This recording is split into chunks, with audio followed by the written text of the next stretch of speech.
siswa nih, di mata kuliah OKK ya, salah satu mata kuliah yang menurut saya sangat-sangat menarik gitu untuk diikuti. Kebetulan di tahun yang lalu saya juga seperti Kang Ibnu Faisal nih, seperti Pak Ibnu, dosen pengampu di mata kuliah OKK ini, gitu. Jadi, saya rasa nih teman-teman sangat beruntung nih, bisa diajar sama Pak Ibnu Faisal, mengingat beliau ini salah satu dosen berprestasi juga di fakultas kita nih, di Fakultas Perikanan dan Ilmu Kelautan. Jadi, saya sarankan, teman-teman bisa, belajar banyak ya dari beliau. Baik, untuk materi hari ini, kita santai aja, jadi, seperti yang telah disampaikan oleh, Pak Ibnu tadi ya, tentang pembahasannya tentang program kreativitas mahasiswa. Mungkin beberapa di antara teman-teman di sini sudah mengenal program ini, entah dari media ataupun, dari platform yang lainnya. Di sini saya ingin mengulas, backbone-nya saja ya, nanti silakan bisa didiskusikan jika ingin ada yang ditanyakan. Baik, sebenarnya apa sih program kreativitas mahasiswa, atau PKM ini? Nah, sebenarnya PKM ini sudah ada sejak tahun 2001. Sejak ada 2001, waktu itu, eee, belum menjadi, 5 bidang, tapi ada, LKTM. Dulu saya salah satu alumni, dari lomba LKTM tersebut, lomba karya tulis mahasiswa gitu ya, sampai akhirnya, sekarang ini dibagi menjadi, 5 bidang. Nah, kenapa sih, Kemendristek-Dikti dulu membuat PKM?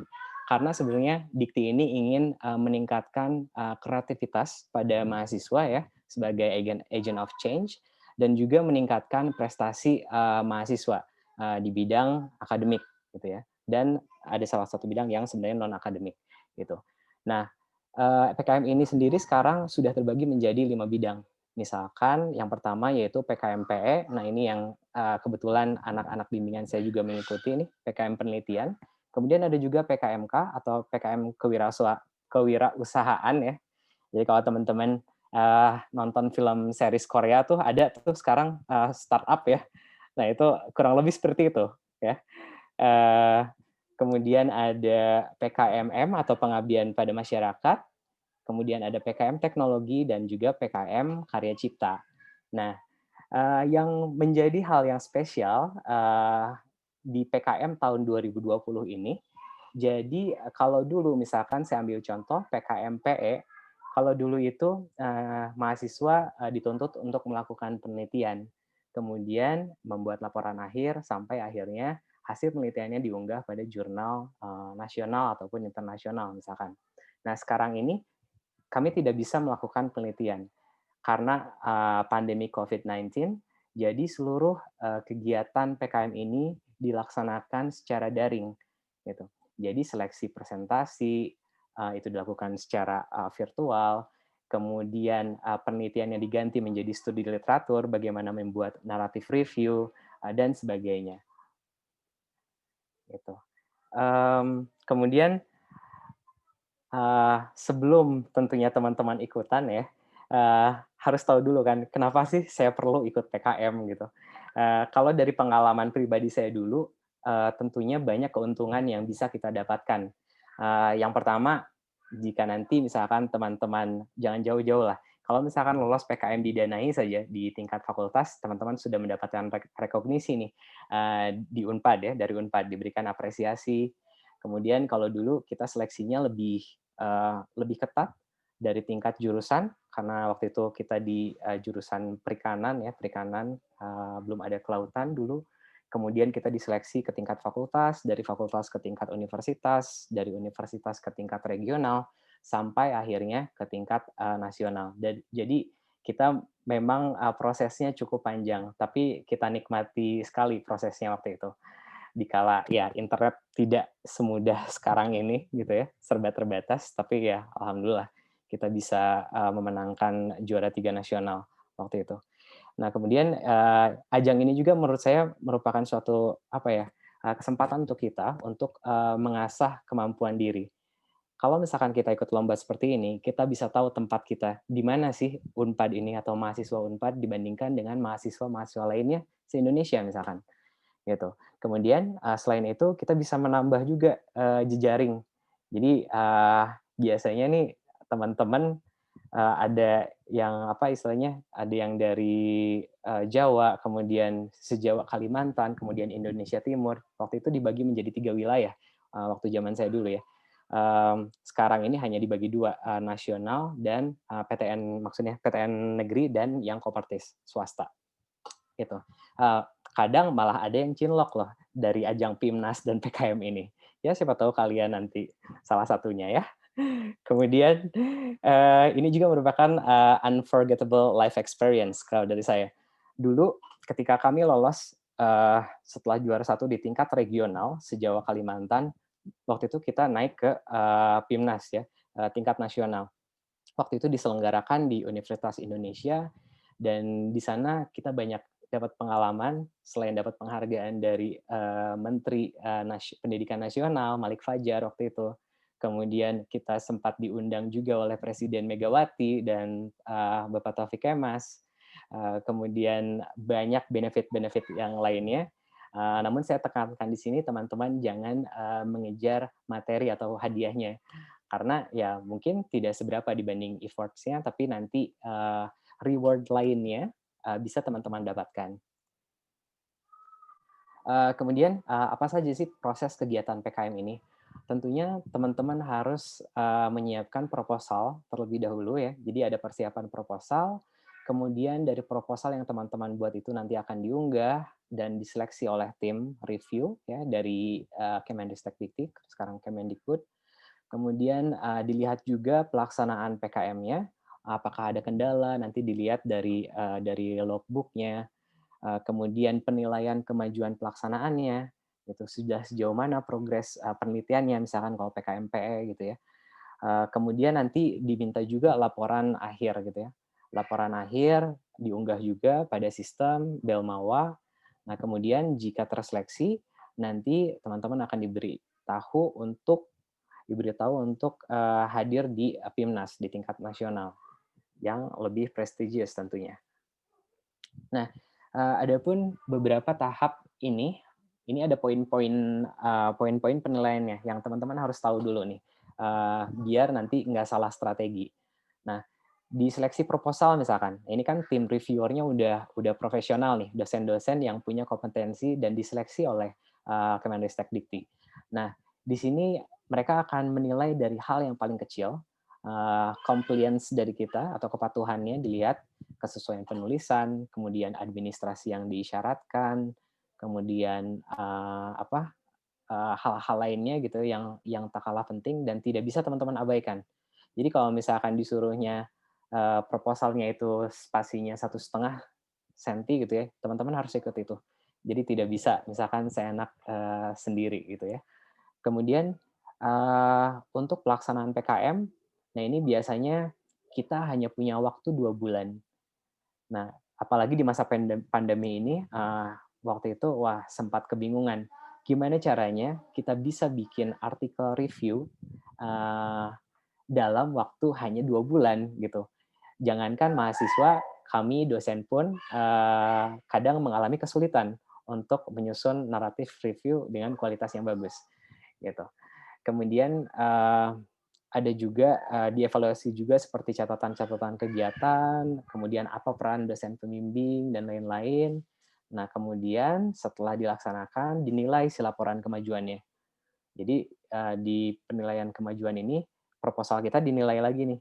Kemudian laporan pengajuan, kemudian output-nya apa, berupa video misalkan presentasi seperti apa, kemudian ada komponen ini, laporan akhir. Di laporan akhir ini, terkait dengan pencairan dana juga, kalau misalkan teman-teman nggak upload laporan akhirnya, otomatis tidak akan mendapatkan dana penelitian atau dana PKM-nya sebesar 100% gitu ya. Nah, kemudian, untuk, di PIMNAS-nya nanti diberitahukan lebih lanjut oleh, si apa istilahnya penyelenggara, Simbelmawa dalam hal ini. Nah, ini tadi, yang saya bicarakan, terkait ketentuan proposalnya. Jadi, teman-teman nih harus memenuhi kriteria yang disediakan oleh si penyelenggara ya, oleh Simbelmawa. Dari mulai halaman sampul, lembar pengesahan, kemudian halaman awalnya seperti apa, ukuran font-nya, spasi tadi, kemudian jumlah halamannya, tanda tangan, stempel, dan lain-lain yang sifatnya administratif, yang sebenarnya kadang beberapa, apa ya, mahasiswa yang mungkin ya agak terganggu juga dengan keribetan ini ya istilahnya. Tapi ya memang begitu prosesnya, dan ini harus kita patuhi jika ingin lolos. Nah, kemudian ada beberapa komponen penilaian, terkait dengan, bidang yang diberikan. Kalau misalkan PKM penelitian, misalkan ada beberapa, faktor penilaian, ini poin-poin penilaiannya, di antaranya yaitu kreativitas, originalitas ide kita seperti apa, kemudian, perumusan masalahnya, kemudian tinjauan pustakanya seperti apa, kemudian, kesesuaian dan kemutahiran metode penelitiannya. Jadi kalau misalkan topik yang sudah jadul atau sudah banyak diteliti, rasanya akan sulit untuk bisa lolos di PKM ini. Kemudian, maaf. Kemudian, ada juga, potensi programnya. Jadi kalau misalkan kita melakukan, studi atau kajian ilmiah, itu sintesis setelah literaturnya akan dinilai oleh tim reviewer dan juga kebermanfaatannya tentunya. Kalau untuk, PKM kewirausahaan, nah ini, sedikit berbeda. Jadi selain kreativitas tadi, ternyata dinilai juga peluang pasarnya. Jadi benar-benar kalian dituntut seperti membuat kayak business plan gitu, namun nanti teman-teman, harus bisa mempraktekannya secara langsung. Kemudian, teman-teman harus menghitung juga, seperti, apa, prediksi perolehan profitnya berapa, kemudian keberlanjutan usahanya berapa. Kalau misalkan saya ajukan proposal ini kira-kira berapa lama usaha saya bisa, apa, berlangsung ya. Kemudian, kelayakan analisis usaha sendiri. Kemudian kalau misalkan untuk pengabdian pada masyarakat, nah ini, kreativitasnya dinilai dari permasalahan yang kalian temukan di, masyarakat atau di sosial kita. Nah, kemudian, ketepatan solusi yang, ditawarkan juga, nah ini harus bagus ya untuk, bisa lolos, harus unik juga, harus tepat sasaran, kemudian juga, apakah, apa istilahnya, program yang kita buat bisa memberikan nilai tambah pada komunitas, masyarakat, yang, kita targetkan, gitu. Dan juga keberlanjutan programnya. Nah, kalau untuk PKM teknologi, nah di sini, teman-teman wajib memiliki mitra usaha. Jadi kalau misalkan saya bergerak di bidang mikroalga nih, saya harus punya partner gitu ya, partner yang bisa misalkan, mengolah, produk olahan mikroalganya menjadi produk lainnya misalkan, kayak gitu. Kemudian ada ketepatan solusi yang ditawarkan, keunikan juga. Nah, si mitranya mereka akan nilai nih. Jadi, kalau misalkan teman-teman usahanya di bidang pangan nih, tapi misalkan mitranya terlalu jauh gitu melencengnya, bidang yang lain gitu. Nah ini, akan dievaluasi juga oleh dewan jurinya. Kemudian, potensi program juga dievaluasi di penilaian PKMT ini. Nah, kemudian yang terakhir nih, ini tergolong PKM jenis baru nih, PKM karya cipta. Jadi output-nya bisa berupa, video ataupun, prototipe kalau tidak salah. Nah, di sini dilihat juga kreativitas kalian, kemudian kemutahiran e-text yang, teman-teman adopsi, pelaksanaannya seperti apa, kemudian kontribusi produk terhadap kebutuhan masyarakatnya seperti apa. Misalkan kalau misalnya mahasiswa kelautan ya, eee, bagaimana caranya misalkan membuat alat atau instrumen yang bisa mengambil sampah secara otomatis atau memanfaatkan, gelombang laut misalkan. Teman-teman dari bidang lain mungkin punya, kontribusi yang lain gitu di bidang kesehatan ataupun bidang-bidang yang lainnya, ini bisa dicoba gitu di PKMKC ini. Nah, kemudian, setelah penilaian itu, penilaian proposal, dilihat lagi penilaian kemajuan pelaksanaannya. Jadi, di laporan kemajuan dilihat nih dari mulai pendahuluan, target luaran, metode, dan bab-bab lainnya. Nah, nanti, setiap poin penilaian ini memiliki bobot yang berbeda. Di sini bisa kita lihat bahwa bobot yang paling besar adalah tingkat kreativitas dan ketercapaian target luarannya. Jadi, ini benar-benar evaluasi juga untuk tim PKM di Unpad.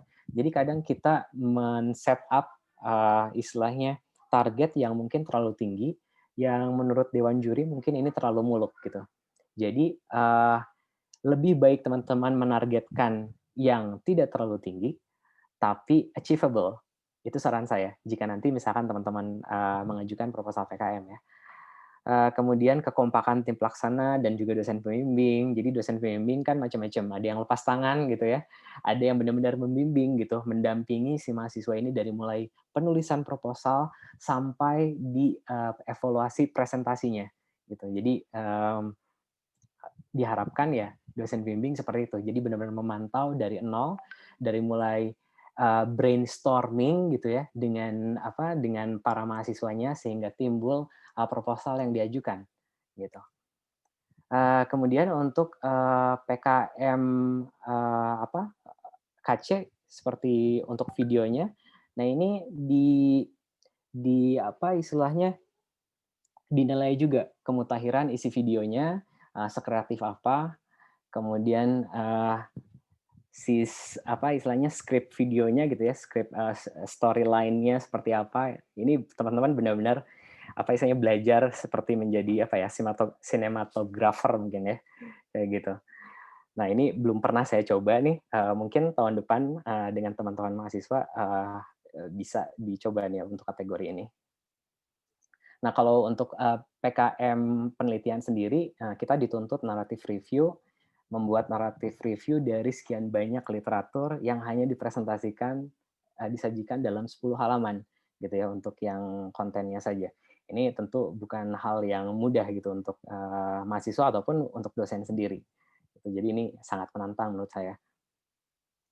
Nah, mungkin sekian saja dari saya terkait, materi umum tentang PKM, selebihnya kita bisa diskusikan di sesi diskusi. Saya kembalikan ke, Kang Ibnu ya. Terima kasih, Kang.